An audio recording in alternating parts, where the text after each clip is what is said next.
মধ্যপ্রাচ্যে দখলদার ইসরায়েল ও ইরানের মধ্যে চলছে ভয়ঙ্কর যুদ্ধ, আর এ যুদ্ধে সরাসরি অংশ নিয়েছে মার্কিন যুক্তরাষ্ট্র। আমাদের হাতে এসেছে গুরুত্বপূর্ণ আপডেট আন্তর্জাতিক সংবাদ। শুরুতেই থাকছে ফের মার্কিন ঘাঁটিতে একের পর এক ইরানের ক্ষেপণাস্ত্র হামলা, উত্তপ্ত মধ্যপ্রাচ্য। এবারে জানিয়ে দিব দখলদার ইসরায়েলে মুহুর্মুহুর ক্ষেপণাস্ত্র হামলা, চারপাশে আতঙ্কের ছায়া। আরও থাকছে ইসরায়েলের সঙ্গে যুদ্ধে নিহত সাংবাদিকদের সংখ্যা জানালো ইরান।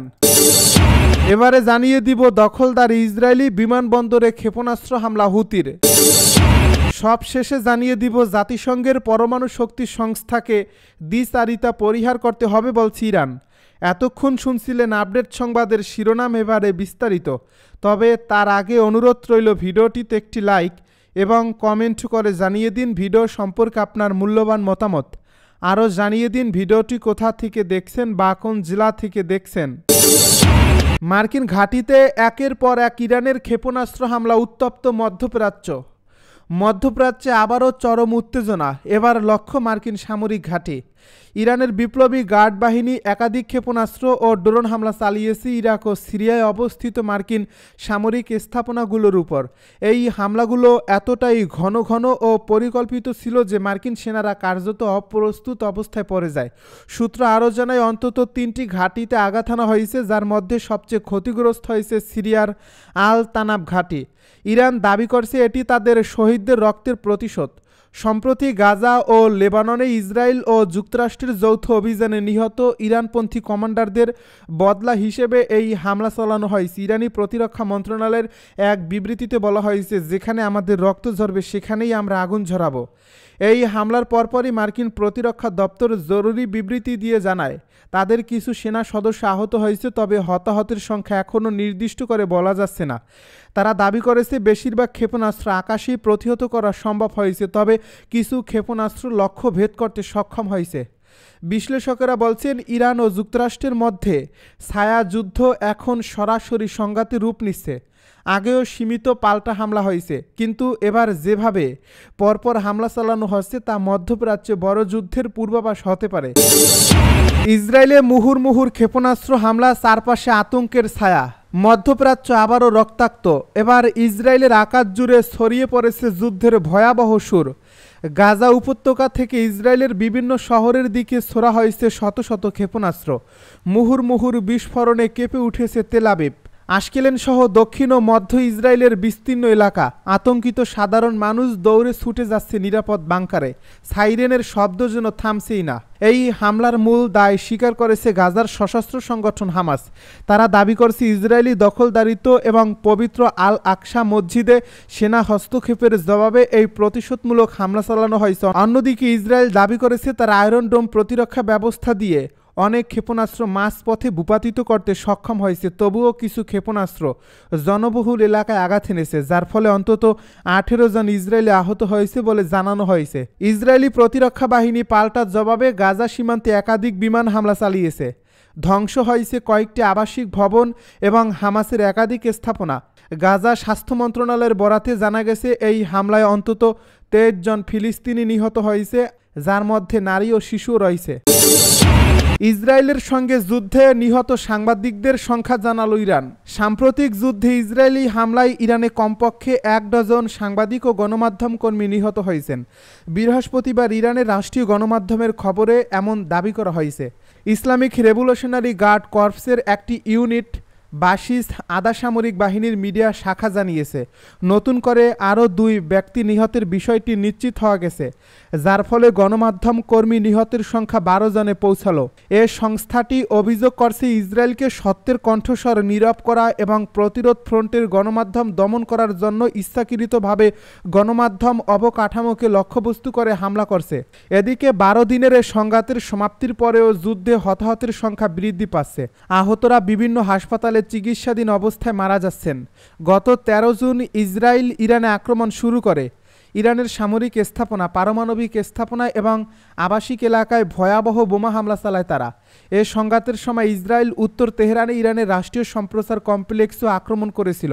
ইসরায়েলি অভিযানে ইরানের জ্যেষ্ঠ সামরিক কমান্ডার, পারমাণবিক বিজ্ঞানী এবং শত শত বেসামরিক ব্যক্তি নিহত হন। ইরানি কর্মকর্তাদের মতে বর্তমানে মোট মৃতের সংখ্যা 1060 জন। এবার ইসরায়েলি বিমানবন্দরে ক্ষেপণাস্ত্র হামলা হুতির। এবার ইসরায়েলের বেন গুরিয়ন বিমানবন্দরকে লক্ষ্য করে ক্ষেপণাস্ত্র ছুড়েছে ইয়েমেনের হুতি বিদ্রোহীরা। চলতি সপ্তাহে লোহিত সাগরে দুটি বিশাল আকৃতির ট্যাঙ্কার জাহাজ ডুবিয়ে দেয় হুতিরা। এর মধ্যেই ইসরায়েলি বিমানবন্দর লক্ষ্য করে হামলার চেষ্টা চালালো তারা। বৃহস্পতিবার ইসরায়েলি বিমানবন্দরে ক্ষেপণাস্ত্র ছোড়ার পর হুতিদের সামরিক মুখপাত্র ইয়াহিয়া সারি জানিয়েছেন তারা গুণগত সামরিক অভিযান চালিয়েছেন। এক প্রতিবেদনে খবর জানিয়েছে আল জাজিরা। দখলদার ইসরায়েলের প্রতিরক্ষা বাহিনী জানিয়েছে হুতিদের ছোড়া ব্যালিস্টিক ক্ষেপণাস্ত্রটি আঘাত হানার আগে ভূপাতিত করা হয়েছে। অপরদিকে সামুদ্রিক নিরাপত্তা বিষয়ক একটি সূত্র বার্তা সংস্থা রয়টার্সকে জানিয়েছে হুতিরা ইটার্নি সি নামের একটি জাহাজের 6 ক্রুকে জিম্মি করে নিয়ে গেছে। গত সোমবার এ জাহাজটিতে হুতিরা হামলা চালায়, এতে 4 নাবিকের মৃত্যু হয়। জাতিসংঘের পরমাণু শক্তি সংস্থাকে দ্বিচারিতা পরিহার করতে হবে বলছে ইরান। ইরানের প্রেসিডেন্ট মাসুদ পেজেশকিয়ান বলেছেন যদি তেহরানকে পারমাণবিক কর্মসূচি নিয়ে সহযোগিতা শুরু করতে হয় তাহলে জাতিসংঘের পরমাণু শক্তি সংস্থাকে দ্বিচারিতা পরিহার করতে হবে। বৃহস্পতিবার তিনি এমন মন্তব্য করেছেন বলে ইরানের রাষ্ট্রীয় মিডিয়ার খবরের বরাত দিয়ে জানিয়েছে বার্তা সংস্থা রয়টার্স। প্রেসিডেন্ট মাসুদ পেজেশকিয়ান গত সপ্তাহে আন্তর্জাতিক পরমাণু শক্তি সংস্থার সঙ্গে সহযোগিতামূলক কার্যক্রম স্থগিত করেন। এরপরই ইরান থেকে আইএইএ তাদের কর্মকর্তাদের সরিয়ে নেয়। জুনে ইরানের পারমাণবিক স্থাপনা ইসরায়েল ও যুক্তরাষ্ট্রের হামলার পর আন্তর্জাতিক পরমাণু শক্তি সংস্থার সঙ্গে সম্পর্কের ব্যাপক অবনতি ঘটে, কারণ এ সংস্থাটি জানিয়েছিল তেহরান পারমাণবিক অস্ত্র তৈরির পথে রয়েছে। যদিও ইরান জোরালোভাবে দাবি করে আসছে তারা তাদের পারমাণবিক কর্মসূচি শান্তিপূর্ণভাবে পরিচালনা করছে এবং পারমাণবিক অস্ত্র তৈরির বিষয়টি অস্বীকার করে আসছে। ইউরোপিয়ান কাউন্সিলের প্রেসিডেন্ট অ্যান্তোনিও কস্তাকে টেলিফোনে মাসুদ পেজেশকিয়ান বলেন আইএইএর সঙ্গে ইরানের সম্পর্ক নির্ভর করছে পরমাণু নথির বিষয়ে তাদের দ্বিচারিতা পরিহারের উপর। তিনি আরও বলেন ইরানের বিরুদ্ধে আবারও কোনো আগ্রাসন হলে তার জবাব আরও অধিক ভয়াবহভাবে দেওয়া হবে। ইরানের দাবি ইসরায়েল ও মার্কিন হামলার বিষয়ে নিন্দা জানাতে আইএইএ ব্যর্থ হয়েছে এবং তাদের একটি রেজুলেশনই তেহরানে হামলার পথ প্রশস্ত করে দেয়। পেজেশকিয়ান বলেন পরিদর্শক প্রধান হিসেবে তাদের পর্যবেক্ষণ যদি ভুল তথ্য দেয় তাহলে আইএইএর কার্যক্ষমতা এবং সক্ষমতা নিয়ে প্রশ্ন আছে। ইরানের পারমাণবিক স্থাপনায় ইসরায়েলের হামলার পর দেশ দুটি 12 দিনের সংঘাতে জড়িয়ে পড়ে। এই যুদ্ধে তেল আবিবকে তিল পরিমাণ ছাড় দেয়নি তেহরান। এরপর থেকে আন্তর্জাতিক পরমাণু শক্তি সংস্থা ইরানের পারমাণবিক স্থাপনাগুলো পরিদর্শন করতে পারছে না। সংস্থাটির প্রধান রাফায়েল গ্রোসি বলেন এটি তাদের প্রধান কাজের মধ্যে রয়েছে। 2 জাহাজ ডুবিয়ে এবার ইসরায়েলের বিমানবন্দরে ক্ষেপণাস্ত্র হামলা। ইসরায়েলের বেন গুরিয়ন বিমানবন্দরে হামলা চালিয়েছে ইয়েমেনের বিদ্রোহী গোষ্ঠী হুতিরা। তারা জানিয়েছে ইসরায়েলের বেন গুরিয়ন বিমানবন্দরকে নিশানা করে এ হামলা চালানো হয়েছে।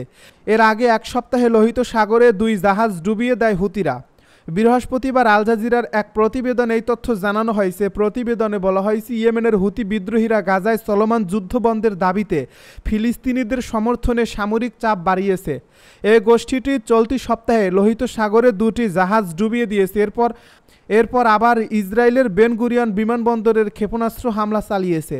হুতিদের সামরিক মুখপাত্র ইয়াহিয়া সারি বৃহস্পতিবার জানিয়েছেন তারা একটি ব্যালিস্টিক মিসাইল দিয়ে উচ্চমানের সামরিক অভিযান চালিয়েছে। তবে ইসরায়েলি সামরিক বাহিনী আরও জানিয়েছে এই হামলা প্রতিহত করা হয়েছে। এ প্রতিবেদনে আরও বলা হয়েছে লোহিত সাগরে চলমান হুতিদের এই হামলার অংশ হিসেবে এই সপ্তাহে 2টি বাণিজ্যিক জাহাজ ডুবিয়ে দিয়েছে তারা। সর্বশেষ এটারিনিটি সি নামের একটি গ্রিক চালিত এবং লাইবেরিয়া ফ্লাশধারী পণ্যবাহী জাহাজে হামলা চালিয়ে অন্তত 4 নাবিককে হত্যা করা হয়েছে। জাহাজটিতে মোট 25 জন ক্রু ছিলেন। ইউরোপীয় ইউনিয়নের নৌবাহিনী টাস্কফোর্স এসিপিডাস জানিয়েছে 10 জনকে সমুদ্র থেকে জীবিত উদ্ধার করা গেলেও 11 জন এখনও নিখোঁজ রয়েছেন। তাদের মধ্যে 6 জন হুতিদের হাতে আটক রয়েছে বলে ধারণা করা হচ্ছে।